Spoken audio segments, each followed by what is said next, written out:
Shalom, this is Yair Davidiy speaking to you from the land of Israel. Today we are about to discuss the subject of Reuben, the tribe of Reuben. Reuben was the firstborn son of Jacob. Jacob is another name for Israel. There were 12 tribes of Israel, and Reuben was the firstborn of them. We researched the whereabouts of the lost 10 tribes. Brit-Am, our movement, looks for the lost 10 tribes. We find them, we have found them amongst Western peoples. We have proven it from all different points of view, from many different disciplines and sciences and subject matters. We have searched where the lost 10 tribes are, and we have found them. We have found them according to the Bible. We have found them according to linguistics, according to legends, mythology, history, according to rabbinical sources, according to numerous fields of inquiry. Anything that, in fact, that seemed to be pertinent, that is pertinent somehow or other, we have looked at it and studied it, and we have proven from this that those 10 tribes are basically to be found amongst Western peoples. This includes the peoples of the USA, of Canada, Australia, New Zealand, other areas, and also the peoples of Western Europe. We do not say that everyone in those areas descends from Israel. We say that is where the Israelites and those 10 tribes are to be found. That is where they are to be looked for. That is where they are located according to the Bible and according to other sources. They are there. They are in those areas.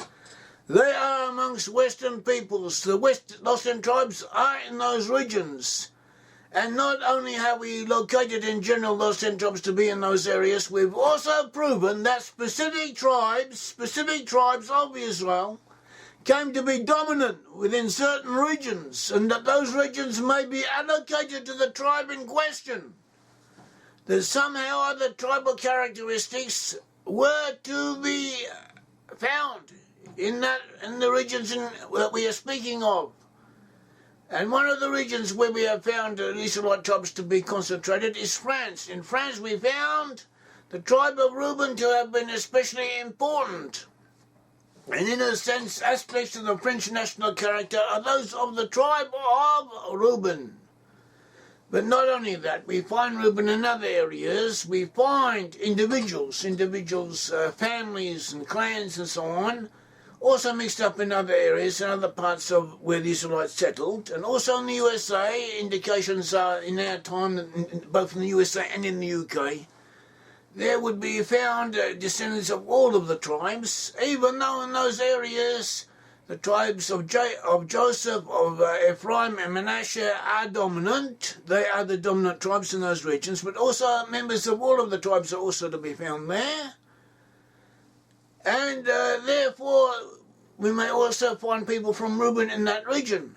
So we cannot say for certain who is who and who is what, but we can help ourselves along the way by finding what specific characteristics pertain to Reuben, how Reuben may be distinguished in general or under certain considerations from other tribes.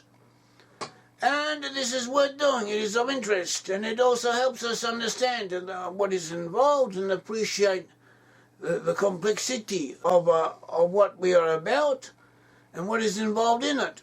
So our present talk concerns the subject of Reuben, who has the characteristics of Reuben. Are you from Reuben? Are you perhaps descended from Reuben, or do you know someone who is? So perhaps we can help give some answers to this question. As we said, Reuben as a tribe, as a national character, was to be found amongst the French. But individuals and families were also scattered amongst other tribes. So perhaps you are from them, or perhaps you descend from the French people. Is there something French about you? Do you have French people in your ancestry? That already is an indication, and it's worth considering. So this is what we have. Reuben was the firstborn. You find in 1 Chronicles chapter 5, we find a list of the sons of Reuben. A brief description. It says 1 Chronicles 5, beginning from verse 1. Now the sons of Reuben, the firstborn of Israel, for he was the firstborn, but because he defiled his father's bed, his birthright was given to the sons of Joseph, the son of Israel, so that he is not enrolled in the genealogy according to the birthright. Now, this Reuben technically was the firstborn, still is the firstborn, because the Bible refers to him frequently as the firstborn, but because he acted inappropriately with the wife or the concubine of his father Bilhah, he was, as if to say, demoted from effectively being the firstborn, but he still bore the title.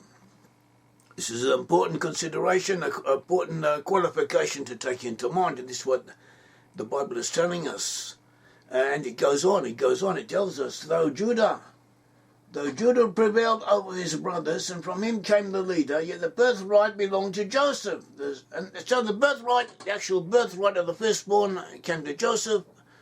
The title of firstborn, however, was that of Reuben, and the ruler, or the ultimate king, monarch over all of Israel, would be from the house of David, that is from the tribe of Judah. So this is what we have. And so the passage continues. The sons of Reuben, the firstborn of Israel, were Hanok and Palu, Hezron and Carmi. The sons of Joel were Shemaiah his son, Gog his son, Shimei his son, Micah his son, Reaiah his son, Baal his son, Berah his son, whom Tiglath-Pilneser king of Israel king of Assyria carried away into exile. He was the leader of the Reubenites. That is, Beri was the leader of the Reubenites at the end, when the tribe of Reuben, together with the tribe of Gad and half tribe of Manasseh, were carried away into Assyria, and later the other tribes were also carried away into Assyria. They were all exiled to Assyria, and that is to different portions of the Syrian Empire. From there they spread outward. They moved northward, they moved westward. They came to congregate in Western Europe. Some of them passed over the seas. There was also, some of them were also exiled by way of the sea, as we explained elsewhere. At all events, they all eventually came to Western Europe. So this is what we have.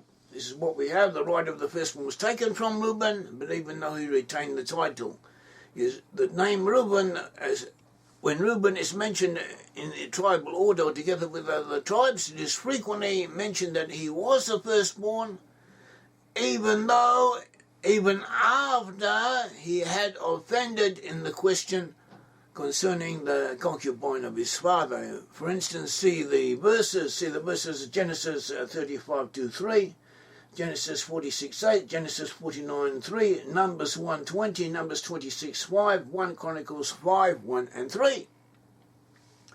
In all those verses it is emphasized that Reuben still retained the title of the firstborn. He had the right of the firstborn, or not exactly the right, because the right was given to Joseph, but he had the title and something of the prestige and the paramountcy attributed to the firstborn. This right of the firstborn, or title of the firstborn, would seem to have been important to him, because the Bible seems to emphasize it, and apparently that was part of the character of Reuben, that titles and qualifications and honor and prestige were important to him, whether or not there was substance behind it or not. The question of the concubine, concerning the concubine of his father, we are told in Genesis what happened. Genesis 35 verse 22 to verse 23 says, it came about while Esau was dwelling in that land that Reuben went and lay with Bilhah, his father's concubine, and Esau heard of it. Now there were 12 sons of Jacob, the sons of Leah, Reuben, Jacob's firstborn, then Simeon and Levi and Judah and Issachar and Zebulun. So there are different commentators who say that this doesn't mean that Reuben actually went and had intercourse with Bilhah. It means something else. Doesn't matter. It was attributed, written up as if this is what did occur.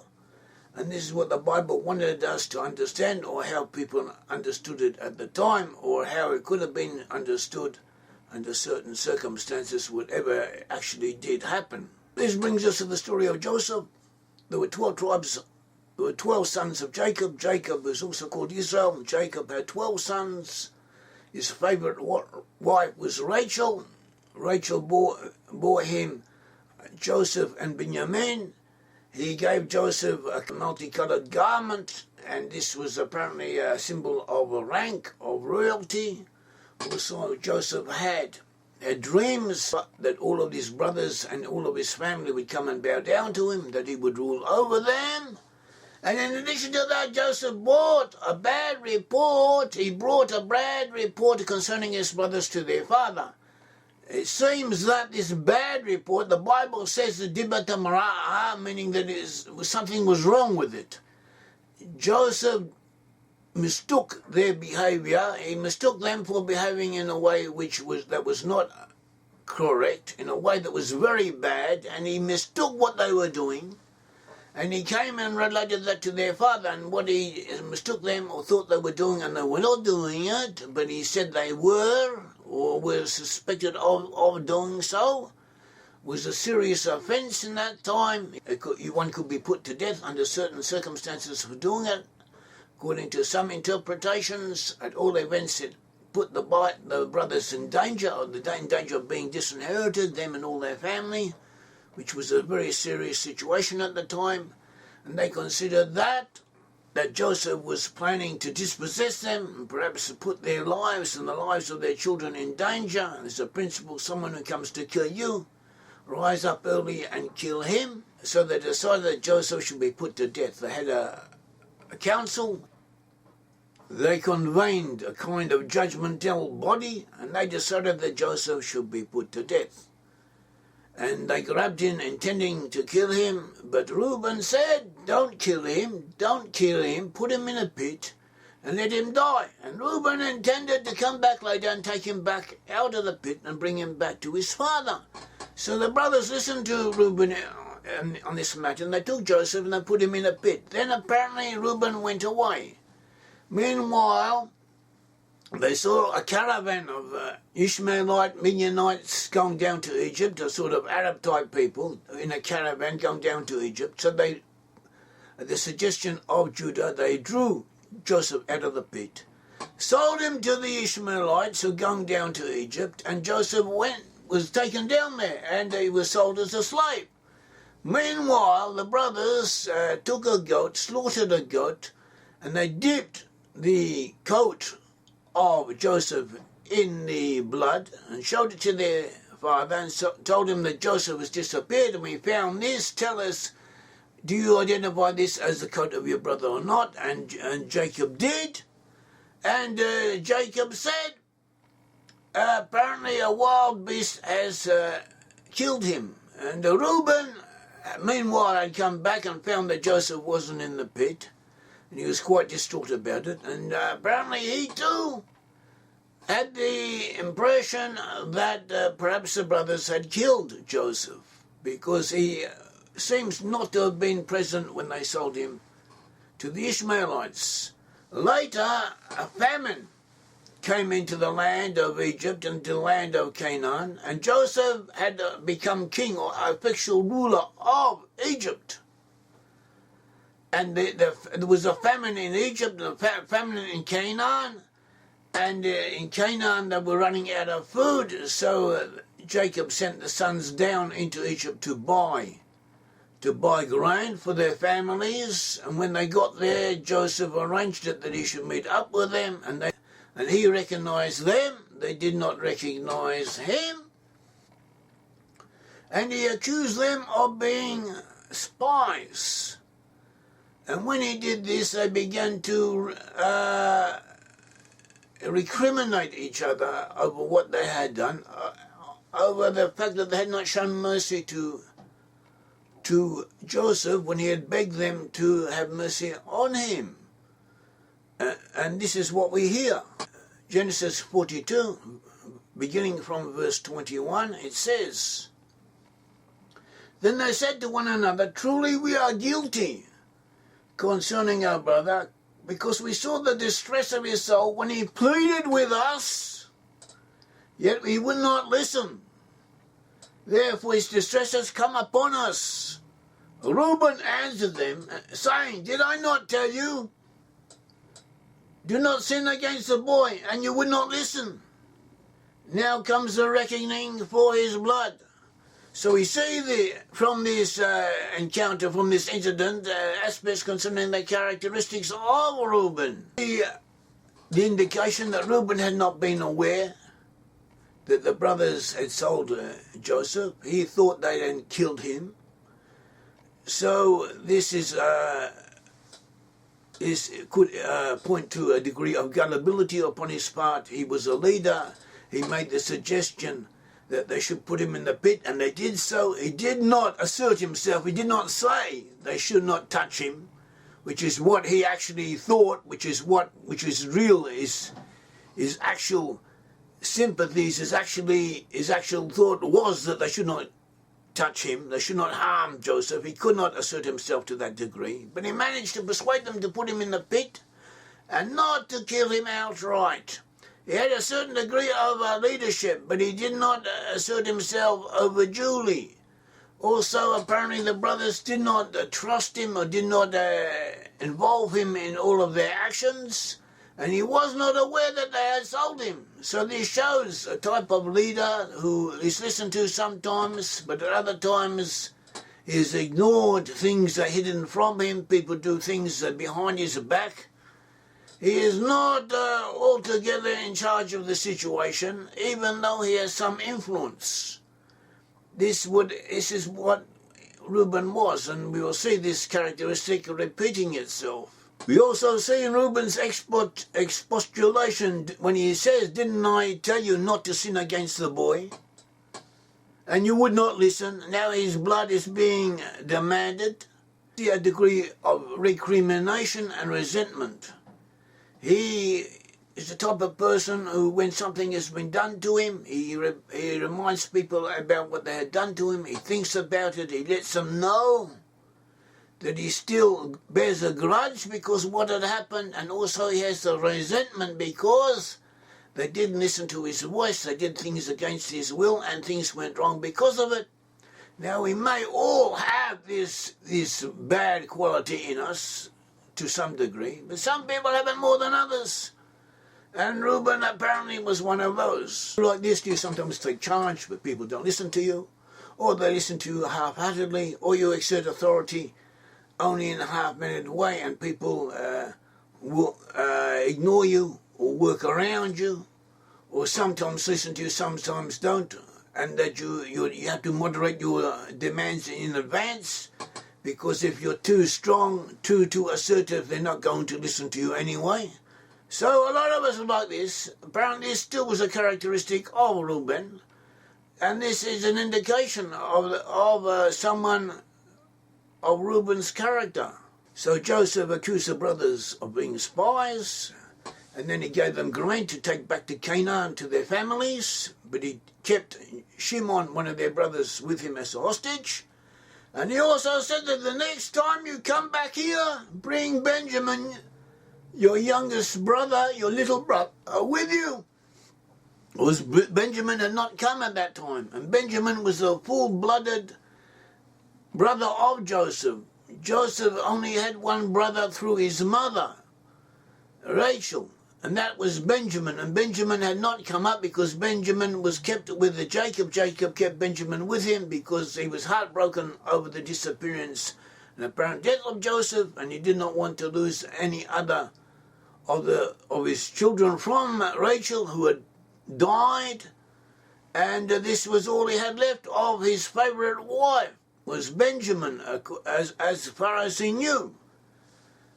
So the brothers, they returned, and they gave grain to their families and to Jacob, and they told Jacob what happened, and they were there, and eventually they ate up all the grain that they had brought with them. They needed to go back to Egypt, and so they spoke to Jacob, and Jacob didn't want them to go back with Benjamin, and Reuben said to Jacob, "If I don't, I will be a surety for the boy. Let me take Benjamin with us, and if I don't bring him back, you can kill my two sons." That's what Reuben said. Apparently then he had two sons. Later he would have more. This is what Reuben said. In Genesis 42:37, then Reuben spoke to his father, saying, "You may put my two sons to death. You may put my two sons to death. If I do not bring him back to you, put him in my care, and I will return him to you." And Jacob wouldn't agree. But Jacob wouldn't agree, and here we have a quality of Reuben. Reuben is prepared to sacrifice himself. He even goes to extremes. He goes to ridiculous extremes, one could say. He makes extreme statements that you cannot take them as being literally applicable. is a person who of emotional instability, as we see later, and he says things that he may not mean, though he does not realise the full importance of what he is saying. And so too in this case. Later, Judah says to Jacob, let me take Benjamin with us, and I will be surety for him, and if I do not bring him back to you, you may make a judgment for me that will last forever, for all eternity.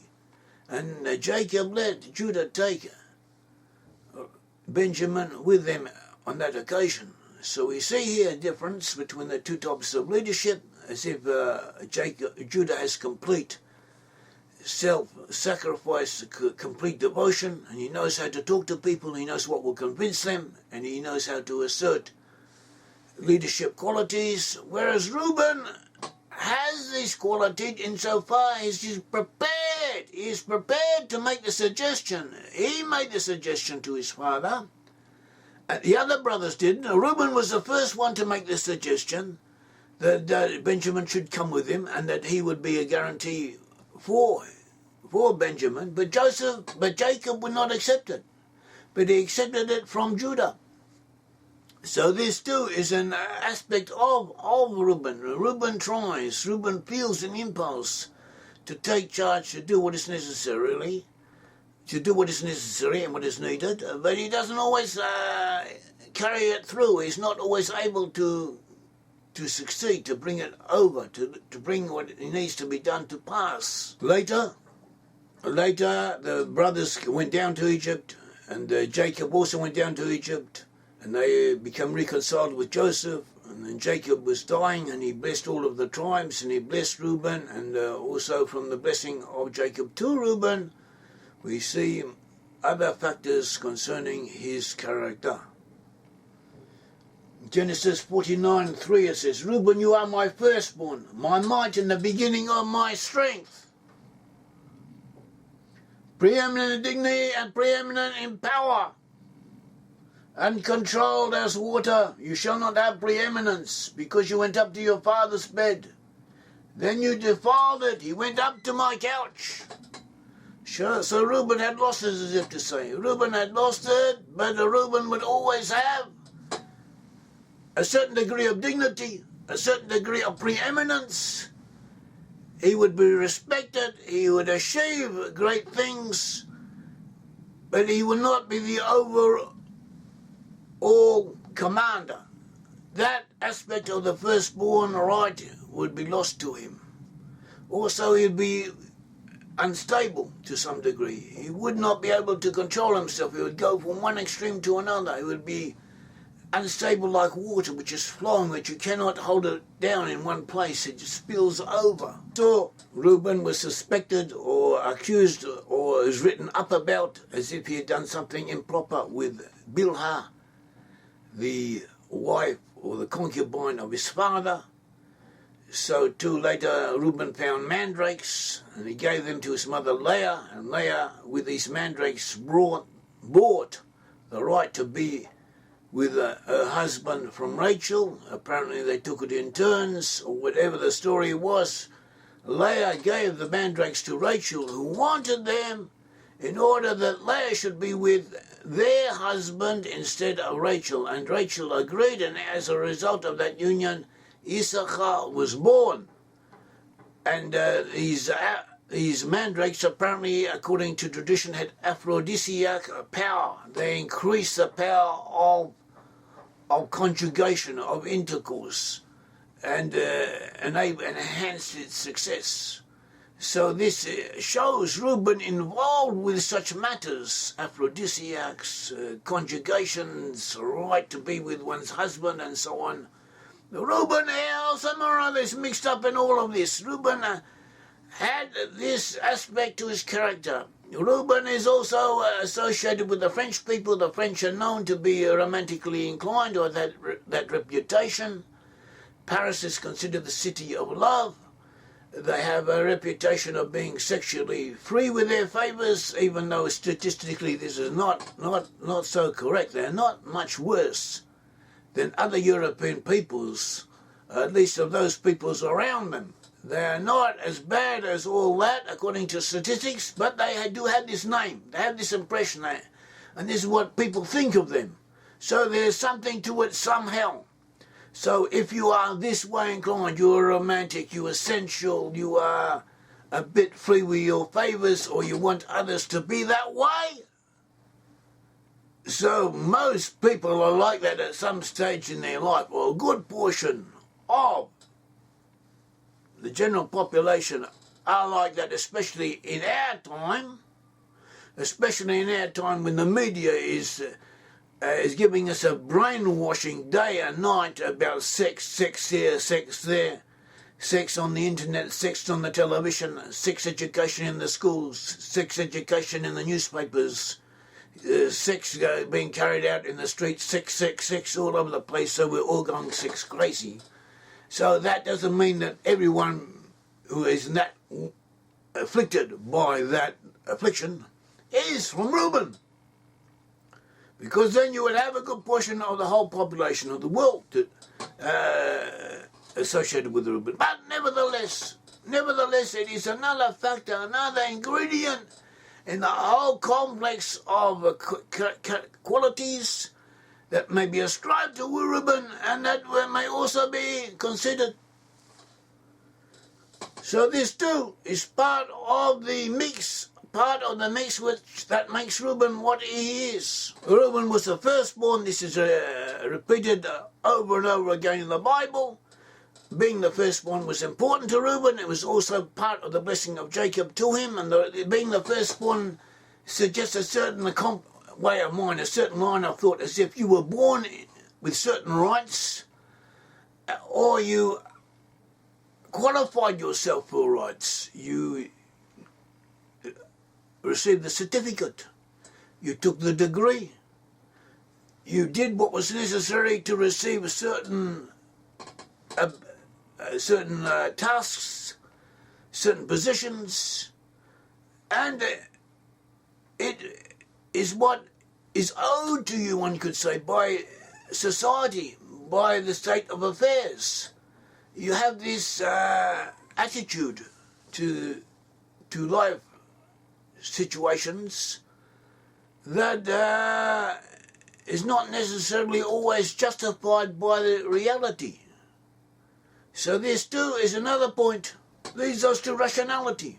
The French, because of their Latin language and their culture and the Napoleonic tradition and so on, and also ever since they became a nation, they were known as rationalists, logical thinkers of high intellect, especially in abstract thought.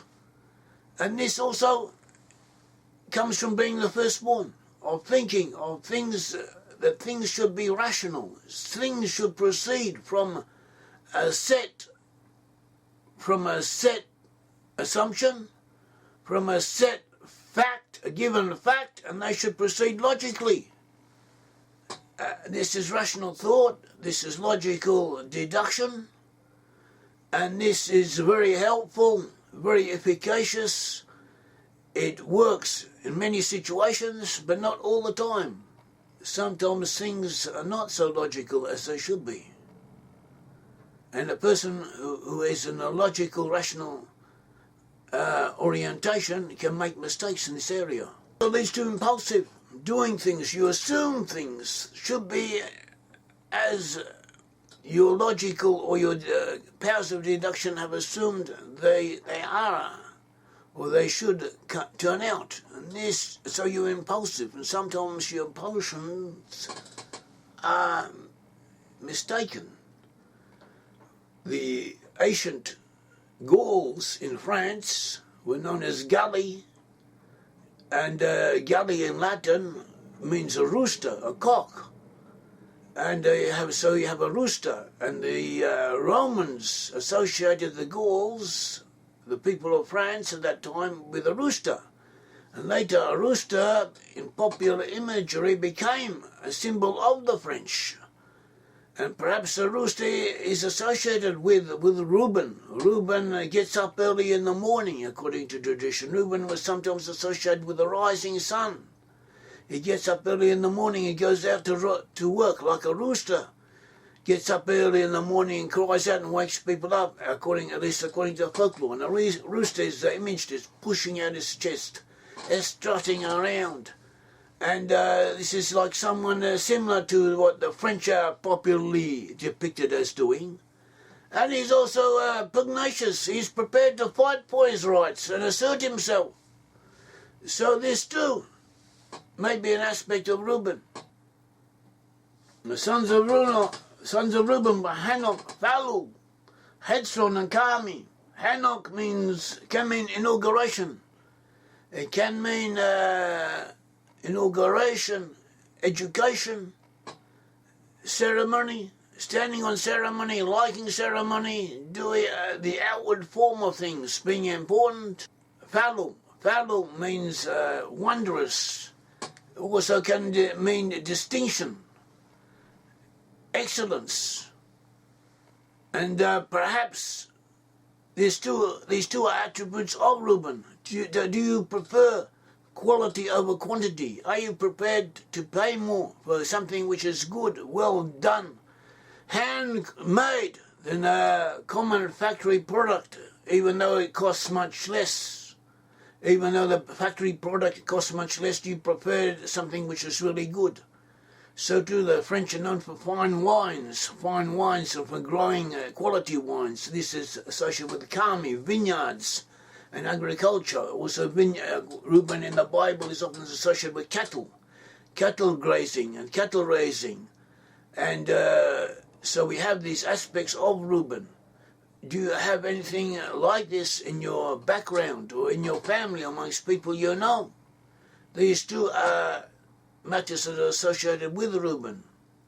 Hosea, the prophet Hosea, was a descendant of Reuben. He was actually, according to tradition, the son of Beri, the prince of Reuben. Hosea was a prophet. Hosea was an important prophet. We have written a series of 3 books concerning the prophecies of Hosea. The prophecy of Hosea is very important and very powerful. It begins, and its central theme, around which everything else is built, is the prophet Hosea himself, who was told by God Almighty to take a loose woman, a very loose, promiscuous woman, to take her, to marry her and have children with her. And whilst he is married with her, she plays around with other men, or he suspects her of doing so. And he is doubtful about the fatherhood of his children. And then we see that all of this is deliberate, that it was a parable, or even it really did take place as described. The main point is the symbolism of what is taking place. And this reflects the attitude of God, or the situation of God Almighty with his children, the lost 10 tribes of Israel, who are not faithful to him, and who have gone away from him, and who he has divorced in a spiritual sense, even though he remains attached to them and eventually will bring them back. So this is the book of Hosea. This is the symbolism that Hosea uses. And Hosea was a prophet. He was divinely inspired, but nevertheless divine inspiration works through the human being as he is. So apparently Hosea had this mindset. He was this way inclined. This was his trend of thought. This was probably his life experiences. And this too relates back to Reuben, being romantically inclined, sensuous, and having involvement in such matters.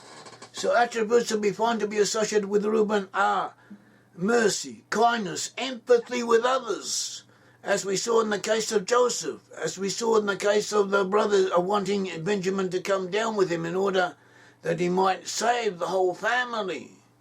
Also, we find empathy with others, mercy and kindness. We also found a trait of recrimination, or resentment, of blaming others for the situation. These bad traits and good traits. We also found he was unstable to some degree. And this was part of the prediction, that he did have powers of leadership or preeminence, but not absolute ones.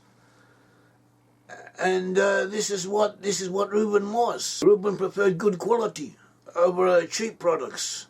He was prepared to pay for it, to exert himself for it. Reuben likes ceremonial and dignity and education and logic and rationality and that things should go in a certain way according to defined, established premises that he has taken unto himself, that he has assumed that are absolute, and that therefore in a logical deduction according to him is that things should, matter should evolve as they, in a set logical way, as they often do, but not always.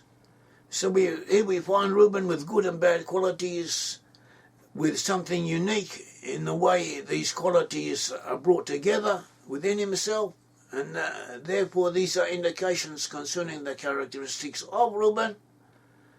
And Reuben was an important tribe. He was one of the tribes of Israel, one of the leading tribes of Israel. And this is what we should take to heart, that nobody is perfect. We all have our ups and downs. We have good and bad points. And the main point is that we should do as well as we can with what we have, and work to do what God wants us to do, find our place in life and strive to do as well as we can with what we have, and help others along the path when we are able to do so. May the Lord God of Israel bless you. Thank you.